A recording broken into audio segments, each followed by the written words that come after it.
Thelonious' parents rushed him to the hospital, and within hours, they learned he had an extreme case of Stevens-Johnson syndrome called toxic epidermal necrolysis.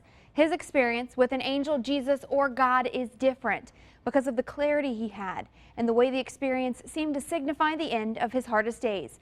But does it provide any proof that heaven is for real? After a while, I saw this man standing in the corner of the room in a white robe and had a beard. He had white skin, a brown beard, brown hair, and he smiled at me, and then it was like I was back in my body. I thought it was really strange, but after that, it was just kept getting better and better after that point.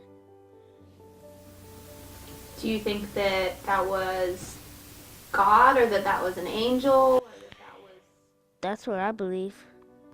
In his darkest day, he saw a light, the appearance of something seemingly sent to him from heaven. It just kept getting better from that point. It wouldn't go like better and then worse and better and then worse again. It would just get better after that.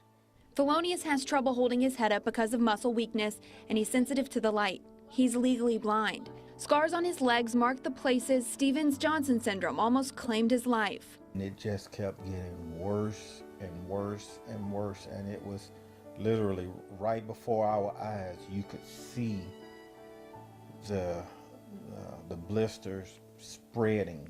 You could look at like him growing. It was growing. 1 second and then look back again, and it had moved.